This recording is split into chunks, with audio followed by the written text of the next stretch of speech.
If I had one word to summarize the Dark Angel supplement, it would be ouch. But there is some good. A little bit. Let's talk about it.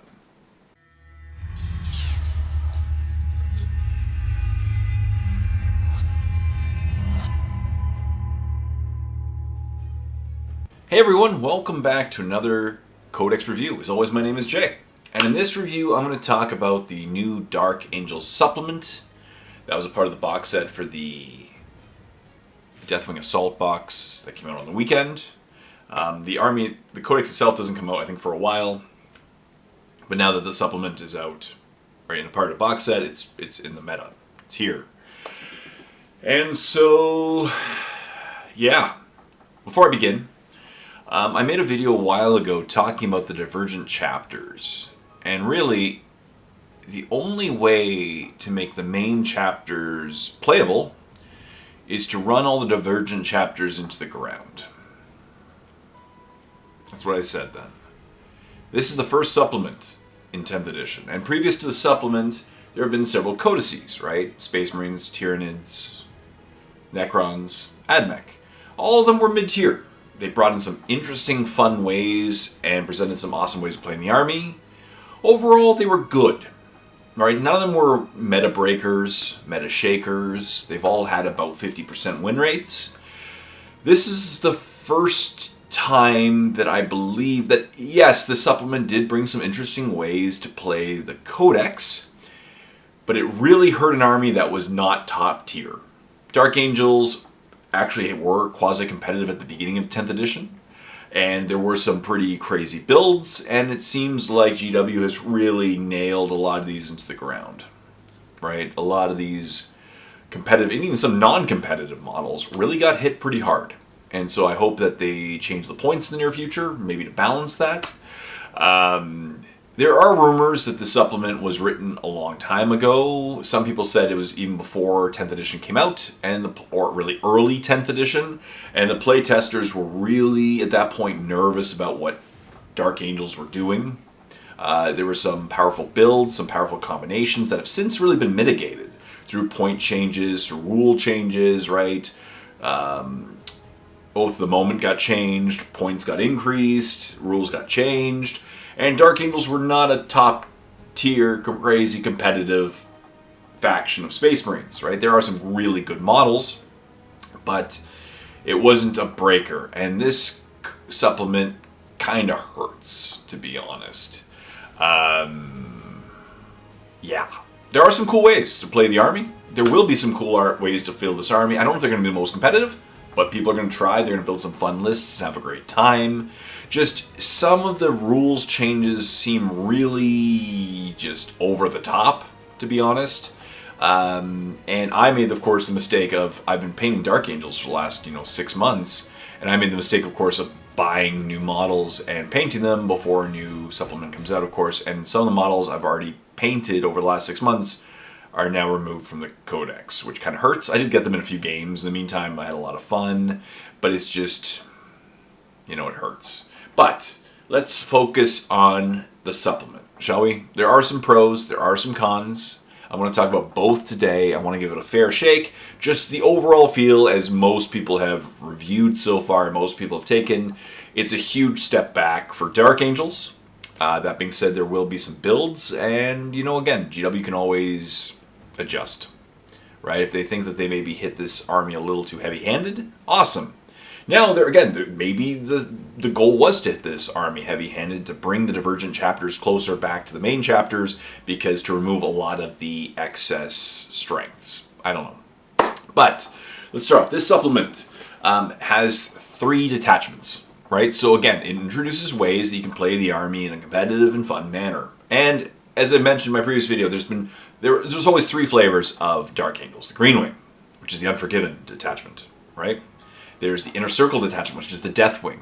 And then there's the Ravenwing detachment, of course, right? The Hunters. And I actually didn't pick up on it, but great comments in my previous video when I was talking about Dark Angels. I didn't actually think about it. It sounds very Space Wolves-y when you think of Company of Hunters. You think of Space Wolves. Yeah, not Dark Angels. But that's okay. It sounded very Space Wolfy. I agree with that. So, of course, there's 3 detachments now. And so you can take them in any combination or more themed.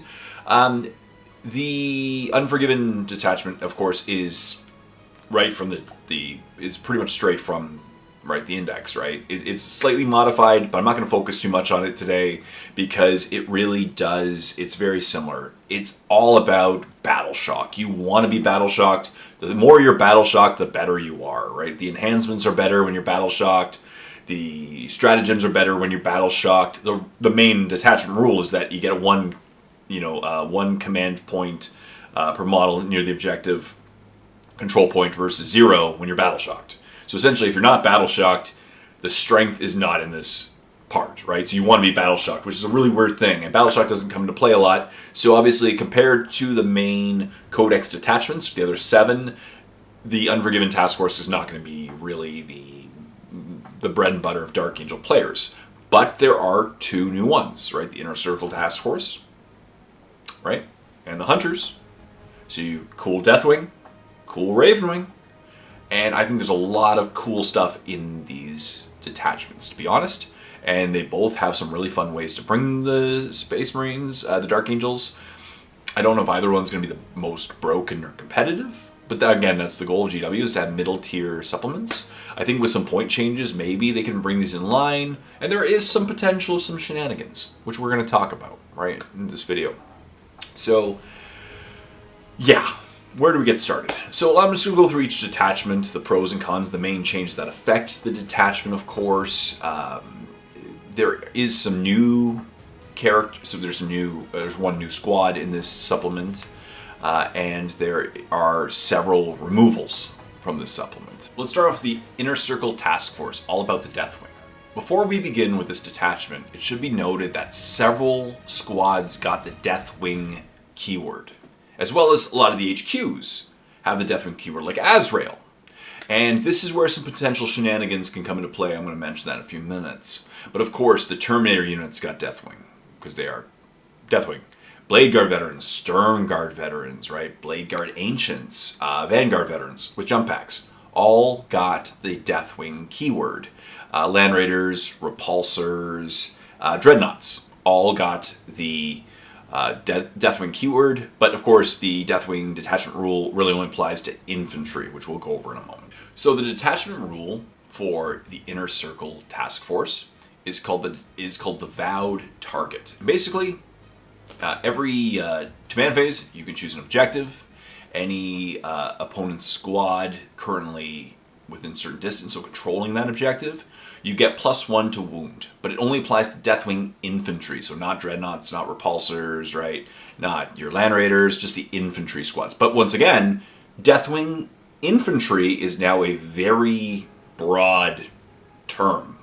And as I said, so if you take Azrael, you put him in a squad of Hellblasters, Azrael has Deathwing, Asmodai is Deathwing, right? You know I'm going, Ezekiel, Deathwing, right?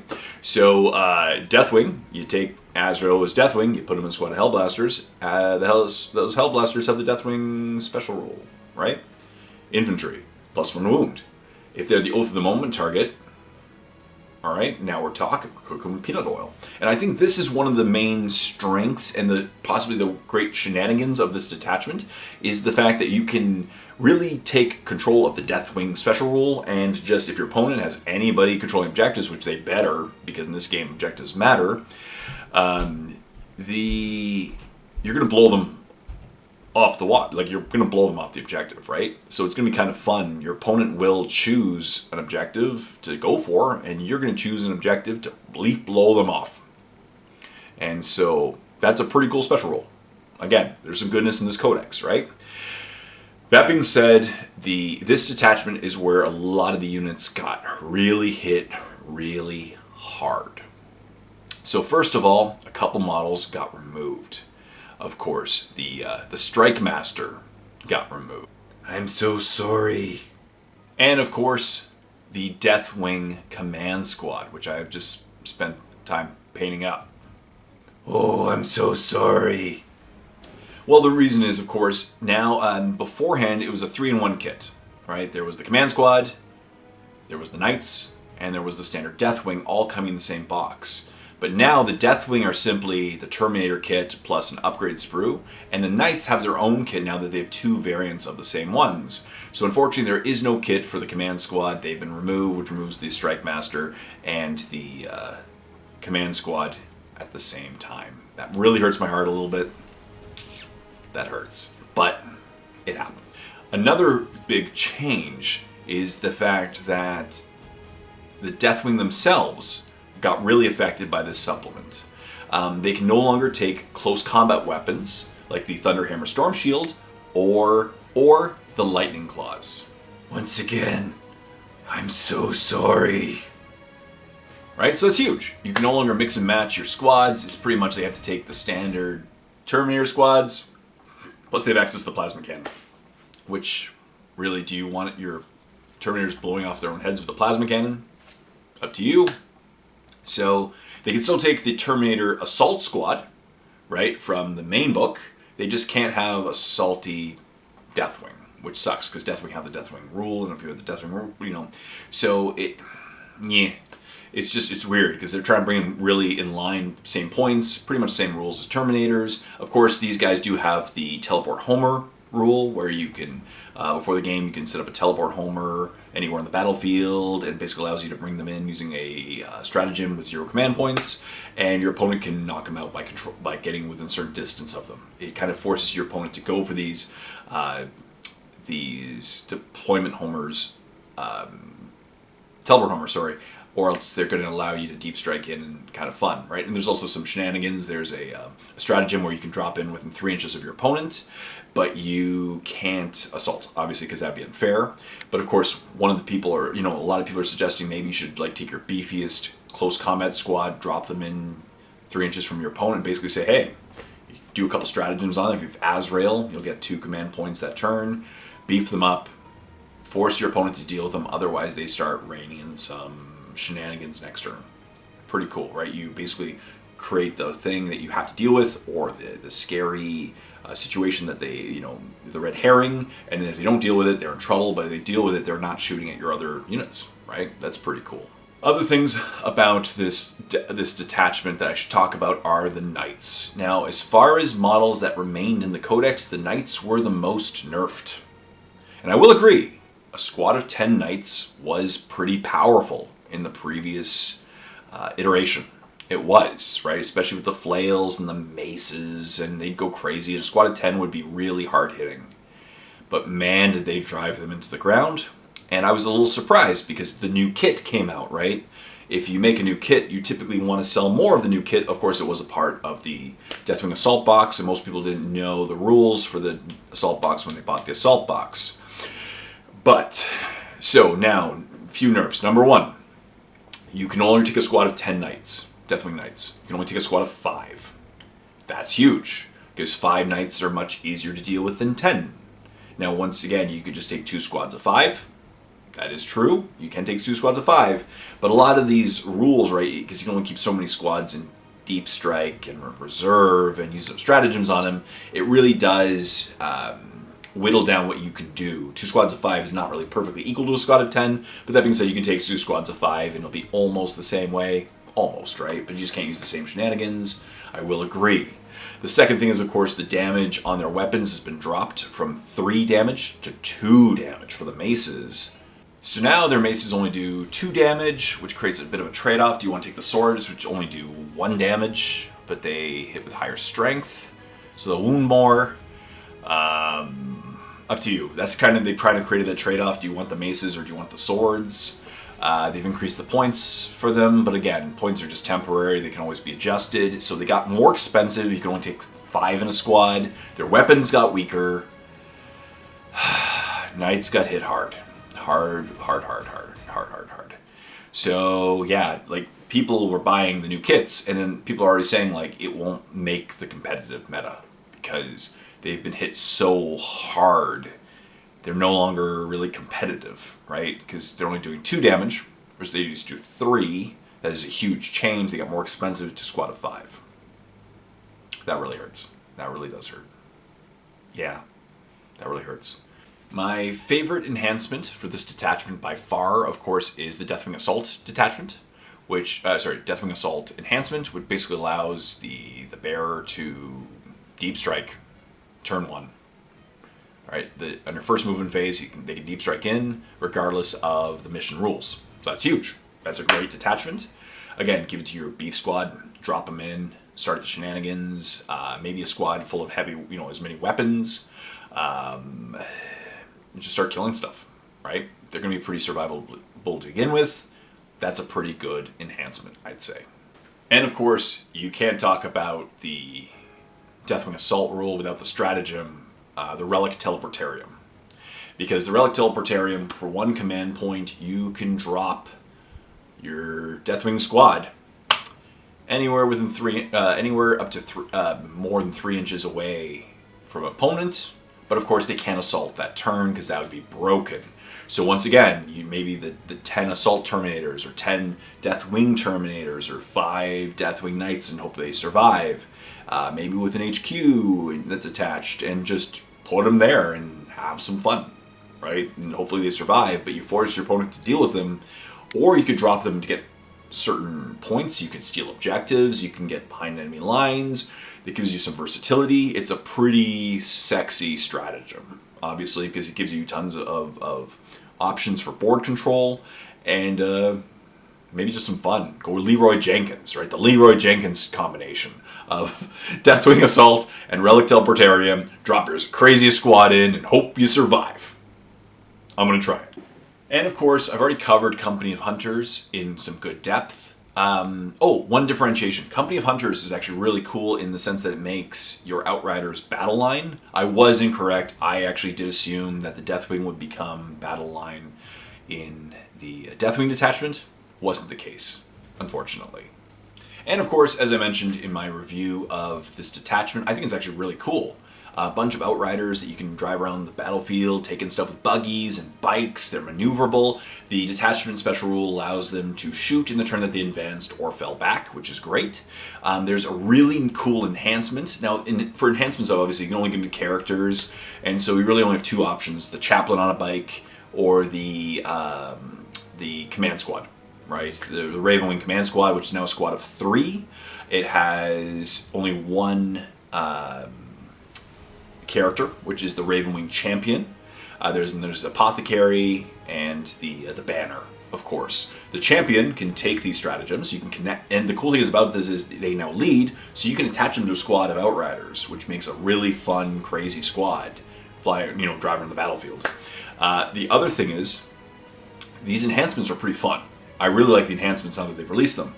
For example, there's Master of Maneuver, which is a really cool one because it allows a squad to assault the turn that they've advanced or fallen back. So you now have a squad that can advance, shoot, and assault. Wow, right? Or there's the Recon Hunter enhancement, where it allows you to scout up to 9 inches. So you can scout, advance, shoot, right? Like, this is crazy maneuverable. Bikes are still pretty survivable, right? They're better toughness, better wounds. They're going to be tough to deal with. Very maneuverable and very versatile, right? So I think bikes actually have a great feel in this codex as well. I think they're going to be a lot of fun to run. Oh, also, of course, we should talk about the units that were removed from the codex that would apply in this one is the Talon Master, right? The Talon Master's gone, which was really unfortunate too. The Talon Master's now out of the codex as well. So one less fast, vehicle as well. But of course, Dark Angels still, have their bikes. They have the Outriders, they have the Black Knights, and the Ravenwing Command Squad. We have, of course, the Apothecary. No, sorry, not Apothecary. Yeah, sorry, the Apothecary was in the Command Squad.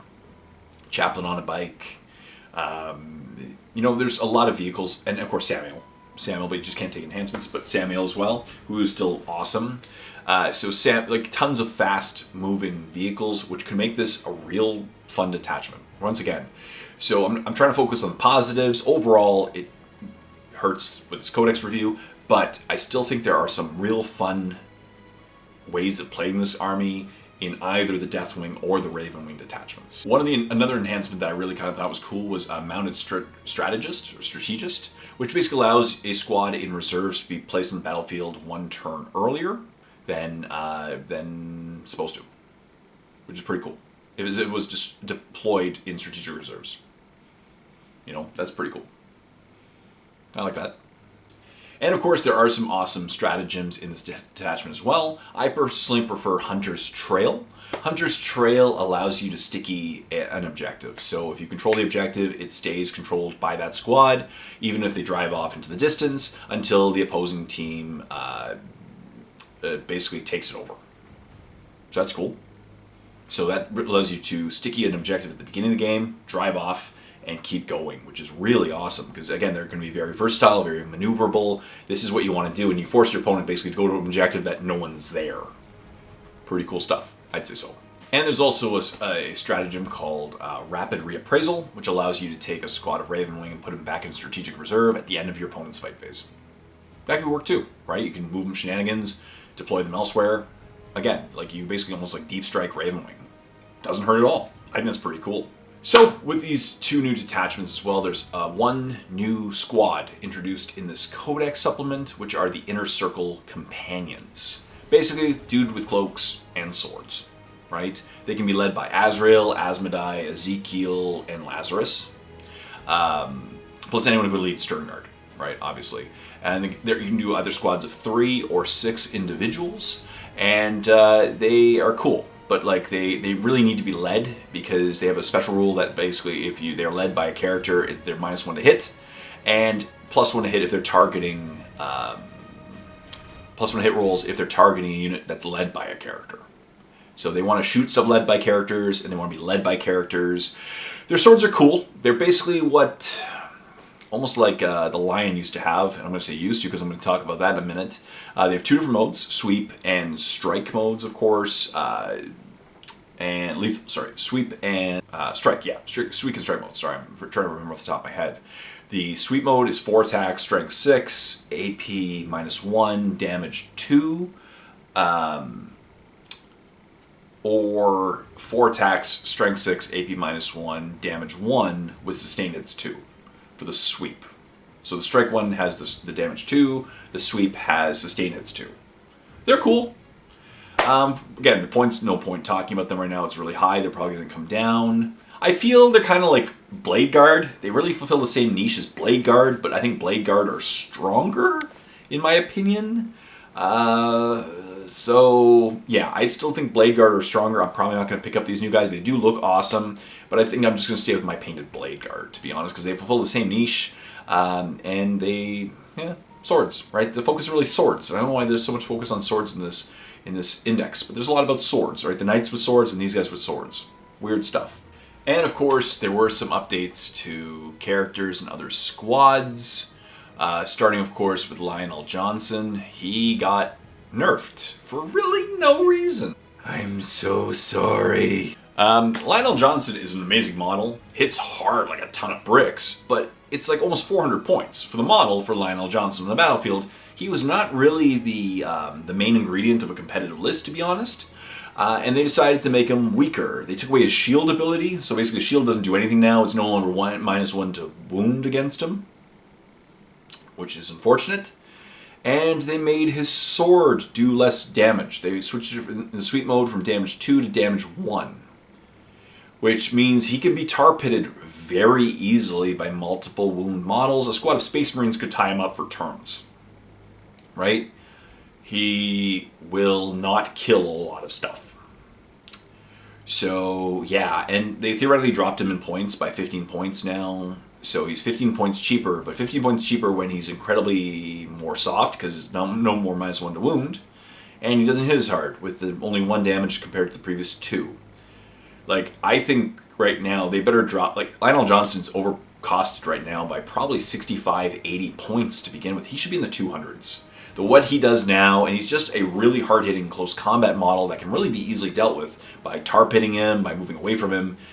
He should be in the 200s. There's no reason he should be in the 360 range with the new rules. They really hit him hard, but of course now we're at the stage where anybody who's wanted to buy a Lionel Johnson model has already had the chance to, right? There was the limited edition sellout, and then they sold him again. So now that he's sold to the kind of the peak amount that people are going to buy him, they can just hit him with a rules change, which is really unfortunate. But yeah, Lionel Johnson, nerfed. There is going to be a new Asmodai model. So Asmodai got a little bit of a buff. He got his weapons really changed to a Crozius Arcanum and a power weapon, which is cool. It has a strike and a sweep mode. One mode is 6 attacks at strength 6, AP minus 2, damage 2, or 8 attacks for the sweep mode at strength 5, AP minus 2, damage 1. Pretty cool. I think a lot of people are talking about how he's going to really fit really well with Assault Intercessors because he'll give them a lot of cool, like he'll be able to push out and hit really hard, hit and wound rerolls. It's going to be crazy against targets that are on objectives, right? That's insane. And it boosts him too. So I think Asmodai and a squad of Assault Intercessors would be a good combination. We'll try him out. It'll be cool. Belial also had some small changes. He just had his Strikes of Retribution rule changed. Instead of automatically triggering on a 2-up, it's now on a 4-up. Less likely to happen. Not really much of a change other than that. Once again, as I mentioned earlier, some of the other characters are Azrael, Ezekiel, Asmodai, Lazarus. None of them can lead the Company Heroes squad. I guess they didn't want to, but they all got Deathwing. So they all gained the Inner Circle companions. They gain the Inner Circle companions that they can lead, and some got Deathwing special rules, which is pretty cool. Overall, a wash, I'm saying. I like the fact that they have Deathwing special rules now, because leading squads will be really fun for some of them. And they can lead the Inner Circle companions instead of the Company Heroes. Oh well. Other small changes, they kind of just, again, like Landspeeder Vengeance. The Landspeeder Vengeance had its Plasma Storm Battery damage decreased by 1. So went from damage 2, both of the standard and the supercharged profiles, the damage was decreased by 1. Why? Right? It's a plasma weapon. It's a big plasma cannon. It should be able to wound more. Why did they decrease the damage? Makes no sense. That basically concludes my review. So what do I think? There are some cool ways to play this army, right? You can go Deathwing, you can go Ravenwing, and both of them will be pretty fun. If you choose Deathwing, you can still take some of the crazy squads like Hellblasters. You throw Azrael with them, you're gonna have a lot of fun, right? Oath of the Moment plus the Deathwing rule, pretty cool, right? There's some ways to drop your craziest unit on your opponent turn 1 and just have some fun. And I think I'm going to have fun. Go Leroy Jenkins, as I mentioned, and just have a great time. Plus, the Ravenwing side. Once again, you're going to have a squad. Like, I have tons of bikes. I can't wait to try them out. Because bikes are versatile, relatively survivable, maneuverable. You can sticky objectives. You have a bunch of choices. Like, you're not stuck with one HQ. You could take the command squad, which is pretty cool. Thinking about it, the command squad.